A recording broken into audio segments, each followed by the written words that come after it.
अब 3 दिन की पुलिस कस्टडी में रहेगा लखीमपुर कांड का मुख्य आरोपी आशीष मिश्र मोनू। केंद्रीय गृह राज्य मंत्री अजय मिश्र टेनी के बेटे आशीष से यूपी पुलिस करेगी लंबी पूछताछ।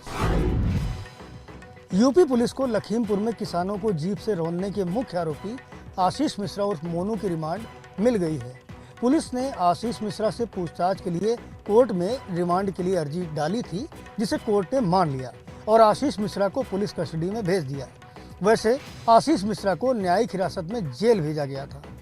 3 दिवस का रिमांड स्वीकार किया गया है। 14 दिन की मांग की थी हमने, बट 3 दिन स्वीकार करते हुए 12/10 से 15/10 तक का स्वीकार किया गया। किन शर्तों के साथ में पुलिस कस्टडी रिमांड मिला है? मेडिकल कराया जाएगा, प्रताड़ित नहीं किया जाएगा और अधिवक्ता उनके दूर से परिस्थितियों को देख सकेंगे। आशीष मिश्रा को 9 अक्टूबर की देर रात गिरफ्तार किया गया था।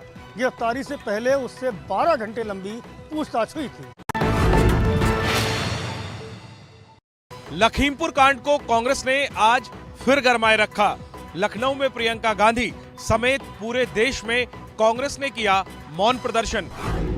लखनऊ में राजभवन के पास महात्मा गांधी प्रतिमा पर प्रियंका गांधी धरने पर बैठी। ये प्रियंका का मौन प्रदर्शन था, जिसके जरिए लखीमपुर कांड में केंद्रीय गृह राज्य मंत्री अजय मिश्रा के इस्तीफे की मांग की गई। सिर्फ लखनऊ ही नहीं, कांग्रेस ने देश के अन्य हिस्सों में भी प्रदर्शन किया। दिल्ली में जंतर मंतर पर मौन प्रदर्शन किया गया, तो अमृतसर में भी कांग्रेसियों ने लखीमपुर कांड के खिलाफ प्रदर्शन किया।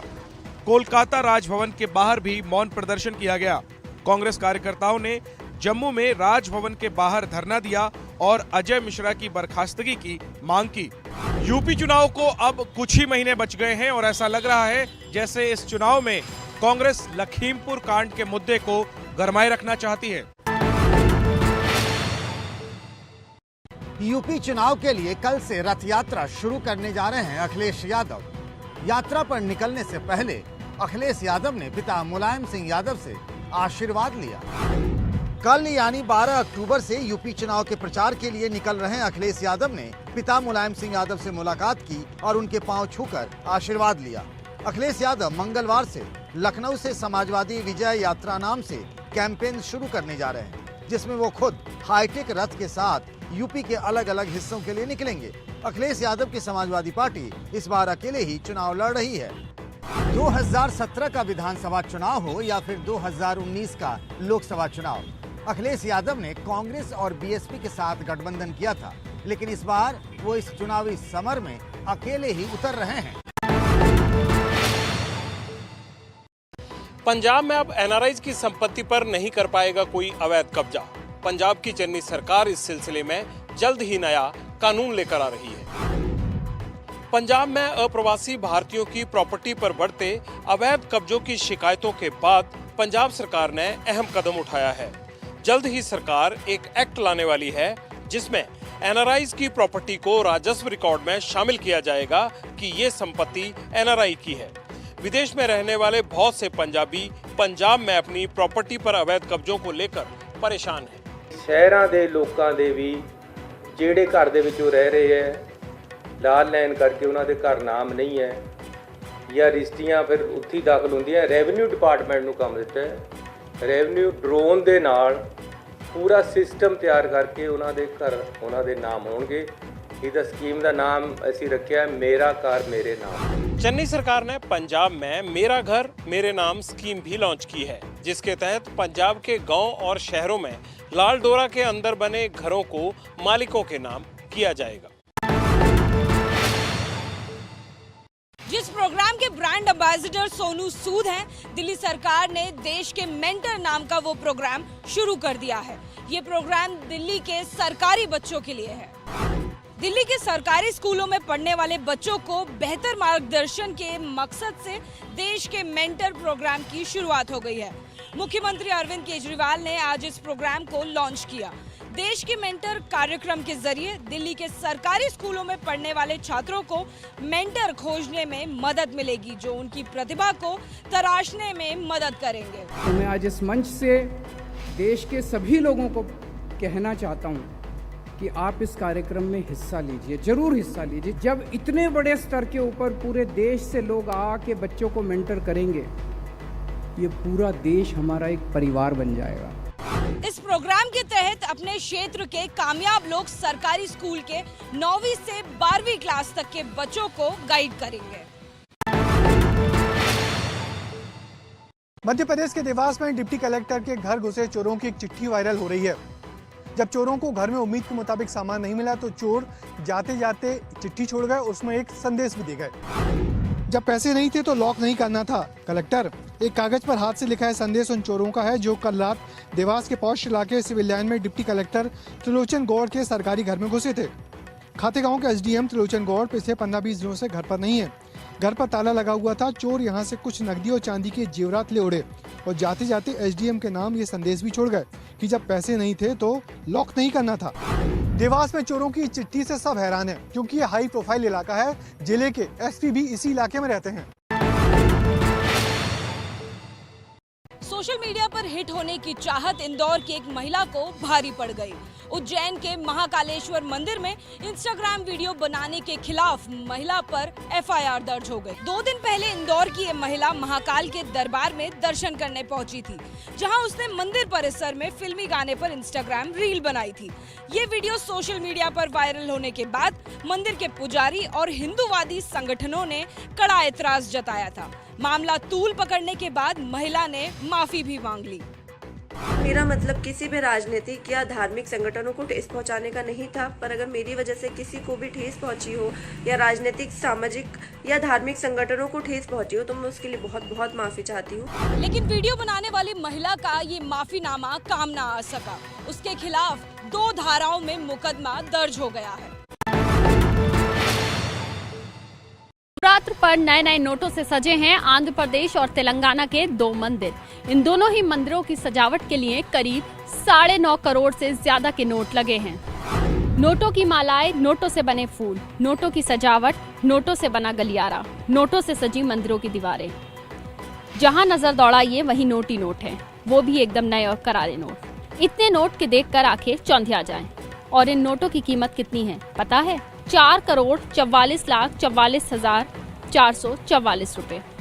ये तेलंगाना के महबूबनगर जिले में स्थित कन्यका परमेश्वरी देवी का मंदिर है, जहां नवरात्र के 5वें दिन माता को महालक्ष्मी देवी के रूप में सजाया गया। इन दोनों मंदिरों में हर साल बड़ी मात्रा में चढ़ावा होता है और नवरात्रि के दिनों में इसका प्रदर्शन भी किया जाता है।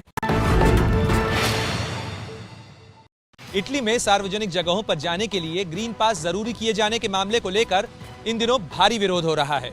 रोम की सड़कों पर पुलिस और प्रदर्शनकारियों के बीच झड़प की तस्वीरें देखी जा सकती हैं। ये रोम की सड़कों पर पुलिस और पब्लिक के बीच हुए संघर्ष की तस्वीरें हैं।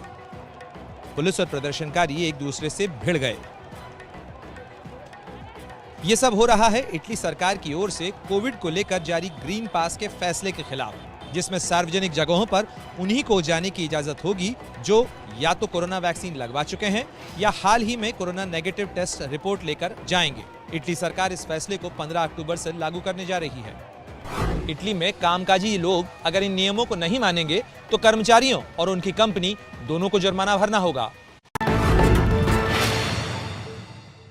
अमेरिका की लगाई पाबंदियों से गंभीर स्थिति में है उत्तर कोरिया। खुद उत्तर कोरिया के तानाशाह किम जोंग उन ने सार्वजनिक तौर पर यह बात कबूल की। उत्तर कोरिया की सत्ताधारी वर्कर्स पार्टी के 76वीं सालगिरह पर हुए अधिवेशन में तानाशाह किम जोंग उन ने देश के खराब हालातों का डर दिखाया। उन्होंने देश के हालातों को गंभीर स्थिति में बताया और उससे निपटने के लिए सख्त कदमों के संकेत भी दिए। उन्होंने पार्टी की सालगिरह के समारोह का इस्तेमाल खुद की लीडरशिप को चमकाने के लिए किया। आमतौर पर उत्तर कोरिया ऐसे समारोह में किम के भाषण को सार्वजनिक नहीं करता, लेकिन ऐसा पहली बार किया है। प्रधानमंत्री नरेंद्र मोदी ने इंडियन स्पेस एसोसिएशन की शुरुआत की। पीएम बोले, अंतरिक्ष में आत्मनिर्भर बन रहा है भारत। प्रधानमंत्री नरेंद्र मोदी ने आज भारतीय अंतरिक्ष संघ का वर्चुअली उद्घाटन किया। भारतीय अंतरिक्ष संघ अंतरिक्ष और सैटेलाइट से जुड़ी कंपनियों का संघ है। इसमें देसी और विदेशी कंपनियां शामिल हैं। प्रधानमंत्री ने कहा, अब देश को इनोवेशन का नया सेंटर बनाना है। सबके प्रयास से ही जनहित और राष्ट्रहित में कटिंग एज टेक्नोलॉजी के लिए अंतरिक्ष की असीम संभावनाओं को हम नए आकाश तक लेकर जाएंगे। ISPA के संस्थापक सदस्यों में लार्सन एंड टुब्रो, टाटा की नेल्को, वनवेब और भारती एयरटेल जैसी कंपनियां शामिल हैं। कोरोना काल के दौरान अंतरिक्ष मिशन में थोड़ी कमी आई थी, लेकिन एक बार फिर हिंदुस्तान अंतरिक्ष में ऊंची उड़ान भरने को तैयार है। जम्मू कश्मीर में अब्दुल्ला की पार्टी नेशनल कॉन्फ्रेंस में बीजेपी ने लगाई सेंध। नेशनल कॉन्फ्रेंस के 2 बड़े नेता बीजेपी में हुए शामिल। जम्मू कश्मीर में नेशनल कॉन्फ्रेंस को झटका लगा है। जम्मू से पार्टी के 2 बड़े नेता देवेंद्र सिंह राणा और सुरजीत सिंह सलाथिया बीजेपी में शामिल हो गए हैं। दोनों ने कल ही नेशनल कॉन्फ्रेंस से इस्तीफा दिया था। देवेंद्र सिंह राणा केंद्रीय मंत्री जितेंद्र सिंह के भाई हैं। भारतीय जनता पार्टी, और जब मैंने केंद्रीय नेतृत्व से भी यहाँ बात की अपने जम्मू डिक्लेरेशन के लिए, they were very forthcoming on the Jammu declaration. और मैं ये समझता हूँ कि वक्त आ गया है कि जम्मू की एक आवाज़ होनी चाहिए। जम्मू कश्मीर में फिलहाल केंद्र का शासन है। हालांकि जम्मू रीजन में पिछले चुनाव में बीजेपी का डंका बजा था।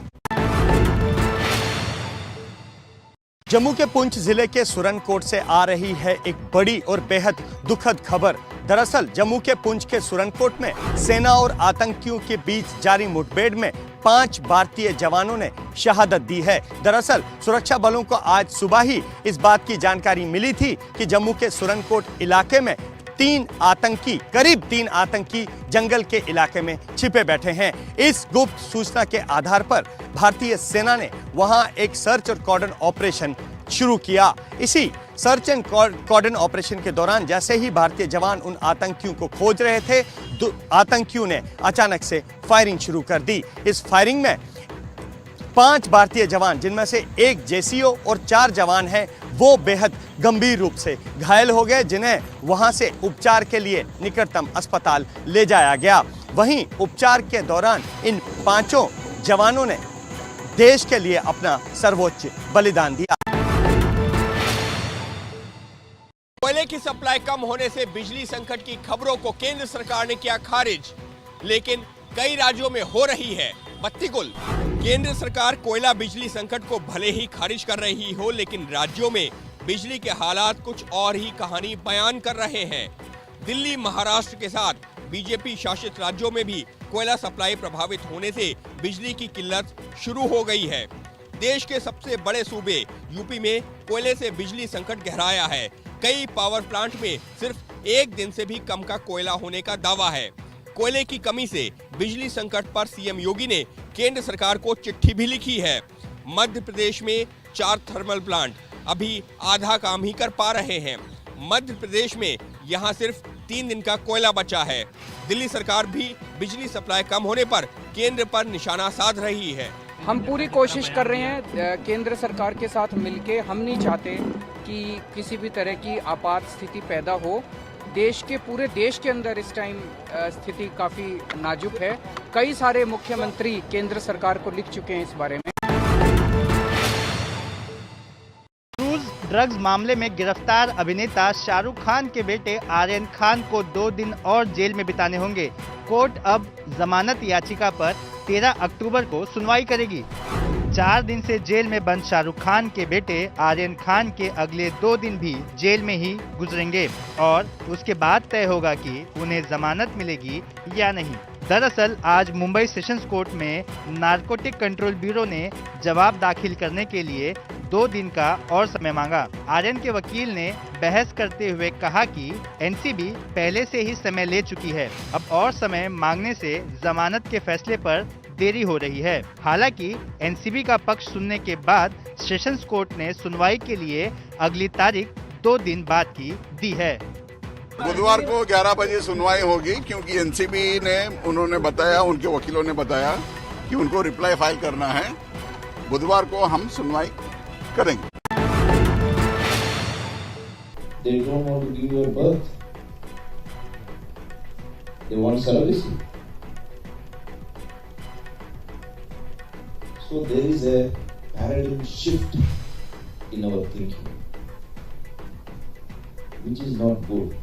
विवाद खड़ा होने के बाद मंत्री ने इस पर सफाई दी है और कहा है कि उनकी खुद की एक बेटी है और किसी की भावनाओं को ठेस पहुंचाना उनका मकसद नहीं था। वे केवल मेंटल हेल्थ पर बातचीत कर रहे थे और ये बड़ा दुर्भाग्यपूर्ण है कि उनके पूरे भाषण में से केवल एक हिस्सा चुना गया।